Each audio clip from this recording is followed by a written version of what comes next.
And so my job, I think, as a speaker, is to optimize my talk for them, for you. People who watch me later or look at my slides later, to me, come second. Is that fair, you think? Great. Thanks. Yes, this one. Oh, you're just scratching yours. Yes? Hello. I just want to say it's really helpful presentation for me at first, and I want to ask the question. So do you think this, to grasp these ideas, it's also a cultural thing? I mean, for America, they encourage this kind of points, this kind of education for people, but it's not so common here in Armenia.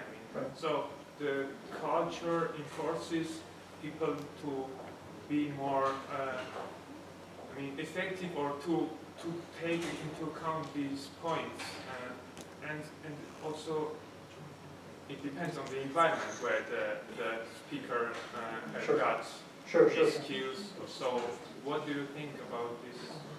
Great question / comment. I promise I will repeat it.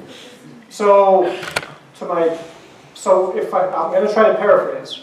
What he said was, in Armenia, there is not a very strong culture of public speaking. It's not terribly encouraged in schools, apparently. Is it? No? Not encouraged in schools. I've never been. I don't know. It's not encouraged in schools. It's not something that is typically encouraged in general. So you have certain individuals, certain intellectuals, who take it upon themselves to come out and talk, and everyone else is generally just there to watch and then go home. And I believe your question was, how do we change this, right? How do we address this problem? Was that? I don't know. One way to change this, I think, is for those of you who are in this room to begin with yourselves. If there are people in this room who have not given a talk, give a talk. If there are those of you who have given 5 talks, give 6. The benefit of this is simple. The more talks you do, the better you get, number 1. Number 2, every time you give a talk, and you give an exciting talk, and you give a talk that actually captures the audience and grips them, you will get them excited about possibly doing the same thing. So, my answer to you is simple. If you want to change the culture, give a talk. And invite me to it. Yes? Oh, wait, I already asked you. Hang on. Yes, sir. Again, thank you for a great presentation. If you are a speaker, and how to ignore things that can interrupt you, for example, when someone's phone is calling, for example, how to ignore it? Continue your... So the question was, if you're speaking and you get interrupted by phone calls and people talking, whatever, what's the best way to approach this? So, again, not an expert, but from what I have seen, and I've seen 2 kinds of teachers, okay? Again, 2 kinds of teachers. So there are teachers who, when people speak, will give everyone a lecture. You need to respect the teacher. You need to pay attention. How can you come to my class and not pay attention to me? And they go on like this, right, for like 10 minutes. The problem with this is obvious. One person made a mistake, and yet you're taking time away from education, from useful time, to talk about the one stupid thing that one stupid kid did, right? It's not a good idea. In my opinion, the best teachers, if you really pay attention, are the ones who solve problems in a way that you don't even notice. Right? They do it in such a way, and they keep going. They don't dwell on it. Right? I understand that it's difficult. You can lose focus. You have a story that you're trying to tell, right? And I understand that. But then you have slides and you have other aids that can help you stay on track. But when you do get interrupted by people speaking, don't turn that into anger. Right away, that changes the tone. Stick to what you're talking about. Don't go off into a lecture about respect. No. Stay on topic. Respect people's time. Respect people's time. I think this is the key. Is that okay? Thank you. Yes, sir. I'll get back to you. Yes, sir. Thank you. Yeah, thank you. You were talking about bad pictures in your slide. I'm sorry, bad pictures? Bad pictures. Bad. Oh, okay. Okay, yeah, okay. And you looked at your home picture. Was it a tactical move from you? And I looked at my own picture. Sorry? Go ahead, You said that your audience will excuse you for your bad pictures in your slide. Yes. Did you, right at that moment, looked at your own? Ah, okay, so was that your point? Yes. Okay, great point. So the question was, you keep telling people not to look at their slides, and then yet you're looking at your slides. Isn't that hypocritical? Yes, a quick question, yes. But I'll tell you, I didn't mean look, I meant stare. Doing this is not the same as doing Ruben Meshchan. Right? This is what I meant. I meant don't, it's okay to look quickly. Okay, think of it this way. If you don't put too many words on your slide, even if you turned around and read the entire slide, it would still be quick because there are not many words on your slide. Right? Would you agree? Yes. Okay, well if you would agree, then I submit to you that as long as you follow the rule of not putting too many words on your slide, you will never suffer from the second problem that we're discussing of staring at your slide for too long. Because I'm guessing that most of you won't have to look at a picture for too long to know what it's about. But you will have to read text if it's too long. Valid? This one. Hi, this one. There are two types of speakers. The ones that put their name at the beginning and the ones that put their name at the end. So you are the second one. Yes. Why did you put it at the end? Because I'm the least important thing up there. I wanted to begin with a story, and I'm not, well, the story relates to my experience. Oh, so sorry, I want to repeat. So there are two kinds of speakers. Where we keep coming back to this Boolean logic, right? There are two kinds of speakers. Those who put their names at on the first slide, and those who put it at the very end. And the question is, how come you're the second guy, right? I'm the guy that puts it at the end. So my answer to you is this. When I'm talking about the presentation, my goal is the presentation, not me. I'm not the one who's important. What matters is the message I'm trying to convey. And so what I do, and the way I think about it, is I do everything I can to formalize the slides to fit the presentation. The fact that you guys might or may not remember my name is actually not as important as you receiving the message that I wanted you guys to get. And so my name comes at the end, number one. Number two, remember the two reasons why I love doing this. One is to learn, second is to network. Second is to meet amazing people like you. And my guess is that while you might pull out your cell phone and record my email or invite me on Facebook at the beginning, you're much more likely to do it on the end on the way home. Not this one, is it? Yeah. I have this one. Can you hear me? I can hear you.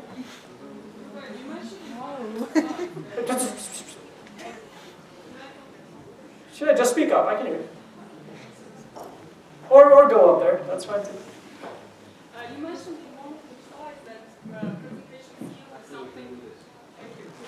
Oh, I need to practice using the microphone. It's working for you. Keep going. So in one of your slides, you mentioned that public speaking is something that is a skill, something that you practice and you become better and better. As much as it's appealing, I would also argue that it's something that is innate, inborn. Okay. So my question is, do you think being the son of a talented architect and a public figure, a very cool singer, has helped you in a way to become such a successful public speaker? Thank you. Wow, great question. I'll get up here. Yeah. Oh yeah, one of the rules is don't fall off the stage. Okay, so I'll tell you, look, human beings are very good at simulating experience, is really the one way I could put it. In other words, what you can do is a lot of times, rather than actually doing something, you can think about doing it. And in many respects, thinking about doing it actually is just as much practice as actually doing it. If you take that as an account, that also implies that when you're watching something, when you're seeing someone else outside of you doing something, you can begin to imagine how you would do it too. In other words, you kind of mirror your behavior to that person. Another, much less complicated way of saying what I just said is, you see something, you do it too. Right? Monkey see, monkey do. Thank you. So I happen to be very lucky in the sense that I had an amazing monkey to watch when I was a small monkey. And yes, of course, that helped me immensely. It also helps me immensely when I watch TED. It helps me immensely when I've watched countless professors and teachers go through the experience of attempting to present something to me. I've watched students. Here's an interesting fact, by the way, guys. Think about this. How many of you have gone to a lecture, listened to a lecture, and then didn't understand anything? And then one of your friends who was sitting next to you spent like 10 minutes explaining it to you? Got it. So let me get this straight. A professor, right? Someone who has a PhD, someone who does this, he was, right? Talked at you for 45 or 50, I don't know, however long the lectures are. And you didn't understand anything, and a student explained it to you in 10? Why do you think that is? Anyone? Because he was cleverer than you. He has the skill to focus your attention on. Exactly. Yeah. Okay. So a lot of yes, and yes. When you're a student, you think like a student. You talk like a student. And when you speak with another student, you speak with their language at their level in their simplicity. In other words, you are speaking the same language. A professor may have been speaking a different language. But this is key. One of the things that distinguishes a good professor from a not so good professor is the professor being able to speak with you on your level, on your terms, with your experiences. Aha. My new tip. What is this? Alec? This one's. Okay, you're on. Okay, assuming that during your slides you just missed one very important point. Yeah. That you really want your audience to know about it. Yeah. And then after some other slides, you remember that you forgot that. And then what is the best practice to, I don't know. Great question. Yeah. Great question. So if you miss a critical item, a detail, information while going through your presentation, and then later on you realized, I forgot this really important thing. What do I do? First, let me tell you what you should not do. Do not wait until the end, when you're finishing, when you're saying your last words, the words that you're trying to end with, and then quickly fill in all the little things that you, right? Do not do that. Short of that, do whatever makes sense. What I mean by this, and there's no rule, bless you, there's no rule. When you're talking about topics, remember, topics are related, right? So if you can, find the topic that most closely relates. It doesn't have to be the same, but at least you can build a bridge between the topic you're talking about and the topic you missed. Here's the key part. Don't just talk about the other topic. Talk about the bridge. Because if you don't build a bridge, the audience won't understand how you got from A to B. Cool? David? John? Yes? Yes, sir. About the... Sorry, I'm nervous. No, dude, don't be nervous. We're all friends here. Another thing, sorry, at first, how many people are Armenian in this conference? I think all of the people is Armenian. So say that one more time. Why don't I speak Armenian even though everyone is Armenian? Is that what you said? Except you. Yeah, except me. This is my bad luck because every time I be there, Yeah. somewhere, Because everyone he is respects Armenian, you very I'm much, the I only one who are not understand that. Good question. I'll say it very, very plainly and very simply. I am more comfortable speaking in English than Armenian. That's it. Okay. I can speak in Armenian. I'm just more comfortable in English. My question is, the key is the audience. Remember you is you create a point for that audience to point you to remember you every time. For example, when we teaching a child, we're teaching them with the game. Okay. And he or she can understand and can remember it every time of his life. Okay. So how can we do that when we in public speaking? Not the technical speaking. The technical speaking is so different to public. But the public is audience, so investors, technical guys, everywhere. Okay. So let me sort of summarize that. From what I think you said was how there's a big challenge in delivering a message so that the message is memorable. Fair enough? Yeah. Okay. Wow. Yes, there is. And again, I revert to my explanation of tell a story. Stories are memorable. I bet you still remember a story that your mom told you when you were a child. Yes? Yeah. Uh-huh. Case in point. Fair enough? Fair enough. Duke, awesome. This one. So, thank you for your presentation. And the question is that I still keep thinking about how presidents are delivering their speeches. That is, they still keep reading out their speeches, and they miss the connection with their audience. So, but as far as I know, there are some technical means that, for example, Barack Obama uses, that is pretending that he is talking to public. So the question is that, is it a problem of a habit or a technical problem? Why other presidents keep their speeches to be dull? Great question. Okay, so the question is, I mentioned that it's probably not a good idea to read your speech, and yet president after president, from all over the world in fact, you notice they give their public talks while reading. Fair enough.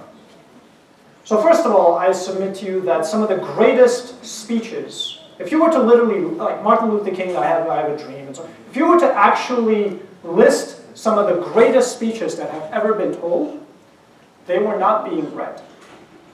Number one, which I don't think is it's not, there's a reason for that. Second, I think the reason why people read their speeches is because they give a lot of them, and it's simply really difficult to memorize all of these speeches. A lot of these presidents have speechwriters. They don't put the time in to create and then deliver the speech themselves. They let other people do it, and then they sort of jump in, read it from a teleprompter, and deliver it the best they can. Which is certainly not the most optimal way to deliver a speech, especially a powerful one.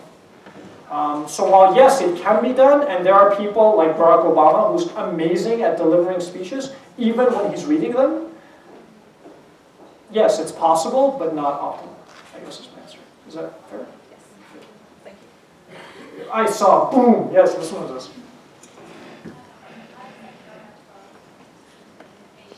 I want to tell about the method of Winston Churchill, that presentation with the audience. He began every time he began his conversation with words, I murdered my grandmother this morning, and it was Yeah. and think about this kind of Okay, so great comment. So Winston Churchill, and I'm sure a lot of other speakers as well, they like to begin a speech with like a wow factor, right? So they'll say something that's really dramatic, like I guess Winston Churchill said he killed his father, is that what he said? Grandmother, oh, okay, that's better. So yeah, look, I mean, the point is to capture the attention of the audience. And yes, if you tell a dramatic story, you will capture their attention. That's certainly one way to do it. There are others. And in fact, I'm sure you can find a list of them from your favorite public speaking website. But I don't have that database in my head, so I can't. But yeah, I guess. I don't know whether it was a question that I answered or a comment to which I received. Am I okay? Am I off the hook? Yeah. Yes, sir.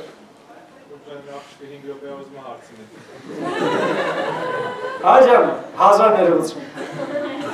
Nasıl olacağız? Thank you for the useful presentation, first of all, and the delivering the speech was very in friendly way, and it was very good. My question may sound general, but how to deal with worry and anxiety during the speech, during the speaking? Okay. Can you suggest some tips? Yeah, great question. No, great question. So as I mentioned, anxiety is definitely part of public speaking. I'll tell you this, I don't actually notice my anxiety when I'm actually talking. In other words, once I get going, I'm so focused on what I'm thinking and what I want to say that actually I don't notice the fact that I'm worried. Maybe I am, maybe I'm not, I don't know. But what I do know is that I'm terrified before I get on stage. When people are sitting there and I'm waiting to get on stage, oh my God, right, there's that. And again, the only way and the best way that I have found for myself to get over that initial stress level and bring it down is to engage with the audience informally at the beginning.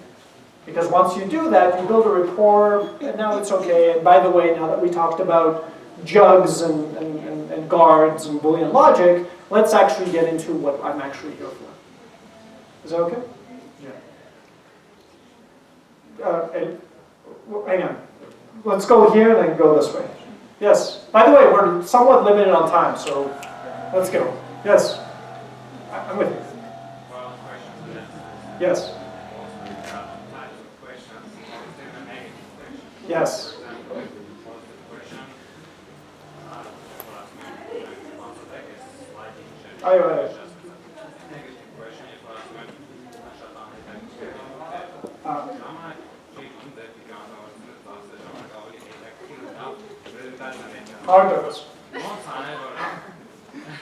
No, great question. Okay, so the question is a great one. I've been there. It's happened to me. So the question is, there are questions that are sort of useful, all right? There are questions that are being posed where when you answer it, everyone benefits, okay? So think of it this way. When someone poses a question to you, don't answer them. Answer everyone.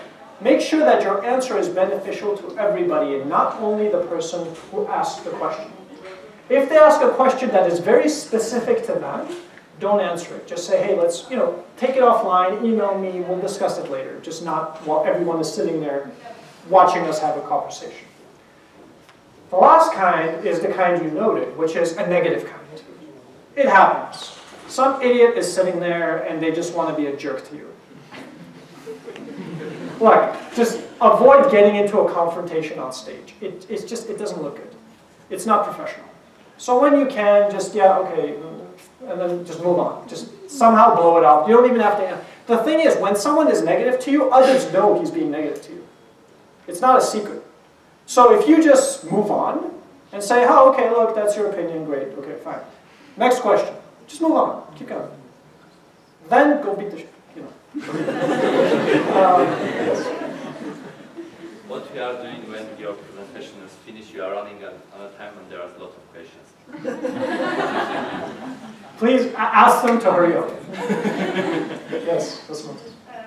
I would like to ask about something that you didn't mention about, but actually in the process of Q&A, you were doing it constantly. You were encouraging the people who are asking questions.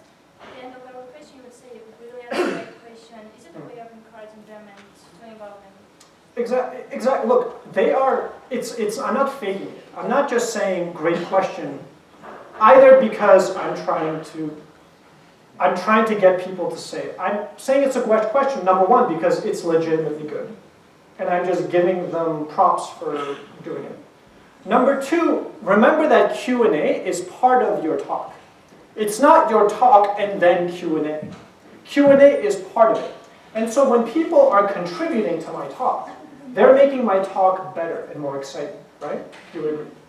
And by doing so I am thankful to each and every person that's speaking because they are making my presentation more interesting and better at the end of the day.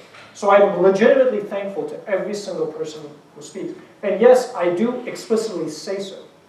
Because yes, it does make them feel better and it does encourage more people to ask questions. Absolutely. Great observation. Yes, sir. What does that say? Don't Oh, no. Awesome. Yeah, first of all, congratulations for a great speech. Oh, thank you. It was quite useful, especially for us students. And so, here is the question. Assume you are going to give a presentation about deep math or deep computer science to a bunch of people who are majored in communications or business. They're studying business and they have no idea about deep math. So, and also if you encounter with such experience, would you share it with us? Wow, great question. So, simply put, if I can paraphrase, I think what he's saying is, how do you teach something highly technical to someone who knows very little about the domain? Is that okay? Good question. So, one thing I would say is, no matter who you're speaking with, you always want to simplify. Remember Einstein's quote, right? You want to simplify the information as much as possible, but no more. And the no more is key. Because there is some level, some threshold, beyond which you can no longer simplify the content. You need some background information, some context, in order to understand the information that you're delivering, especially if it's highly technical, right? So at some point, I don't care how good you are, if you want to explain differential equations to a 5-year-old, you're going to have some problems. I don't care who you are. Right? There is a limit. At some point, you have to draw a line. Now, what I would say, though, is that a lot of people draw the line much higher than they need to. I actually do think at a very high level, you can explain the concept of differential equations, the concept, to a 5-year-old. You can kind of get them understanding what it's about.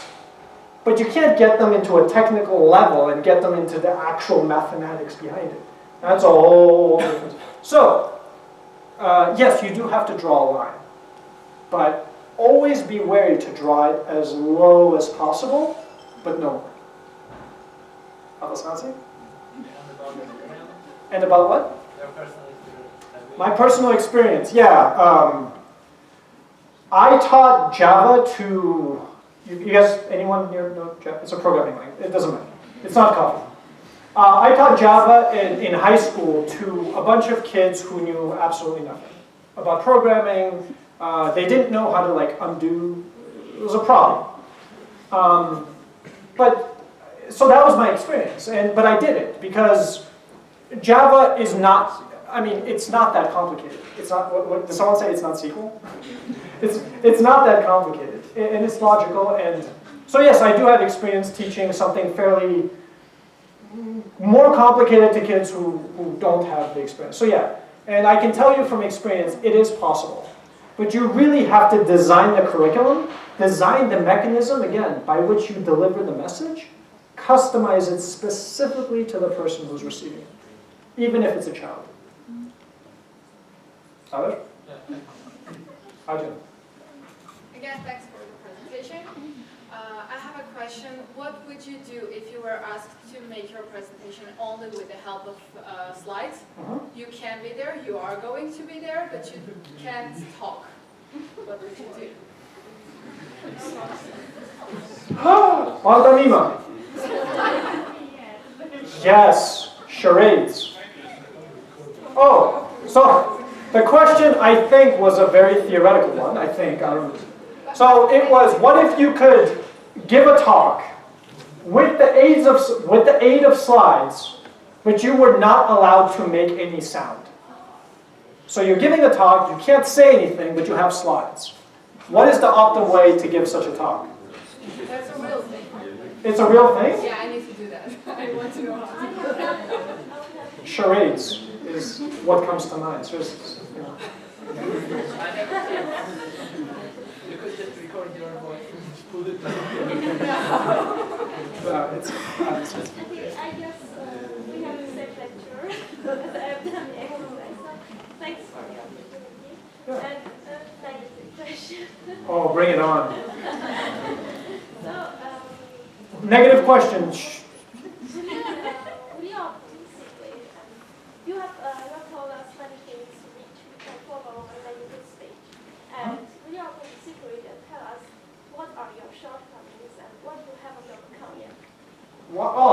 You ready for a list? Except for not repeating the questions. Okay, so the question was, she wants me to critique myself, basically. She's saying, can you stand there on stage? Okay, so you told us all these best practices and all these great things, okay. But you, me, Ruben, clearly have shortcomings. What are they? Problems. Things that I'm not good at when it comes to being up here. What are they? That I haven't that I'm working on. It's a work in progress. Okay, so the biggest thing, I think, by far, is how fast I speak. By far. I tend to... So this was a topic that wasn't highly technical. It kind of had a flow to it. I spent a lot of time practicing. When I give a talk that's highly technical, I end up talking like this. And that's a problem. So by far, I think it's that. There's more, but I'm not going to tell you. But that's the biggest one, honestly. Roger, I adore him too. Thanks for your talk. I have such question. Imagine you want to deliver something very technical, and what's the best way to deliver it? Is it to simplify your presentation or somehow filter the audience so that the attendees will match what you say and they will understand? It's certainly a trade-off. So, okay, so the question is, if you want to give a presentation, what is the optimal way of doing so? In other words, do you filter the audience and look to have a smaller audience that better fits the ideas you're trying to present? Or do you further simplify your idea to cast a wider net? Would you say that's fair? It really depends on what your goals are. If your goal is to deliver a talk to, let's say, a group of engineers, okay. But if what you're trying to do is benefit people at a larger scale, then you clearly have to change what it is that you're saying. So there's really no answer to that. It really depends on what your goal is. If your goal is the more people you want to reach, the broader your topic has to be. The more technical it is, the more limited the audience will be. Right? I think the two kind of go. Is that fair? Exactly. Awesome. This one is. Come on, let's get going.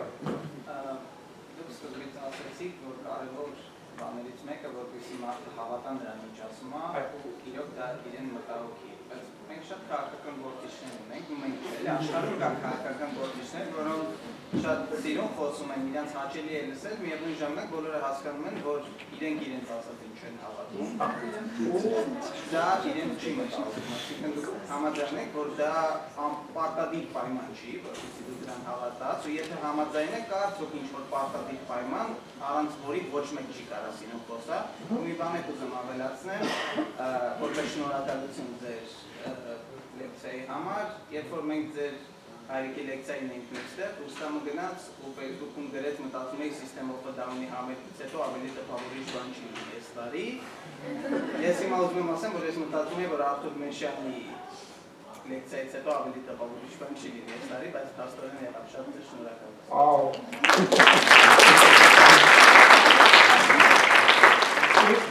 Any chance?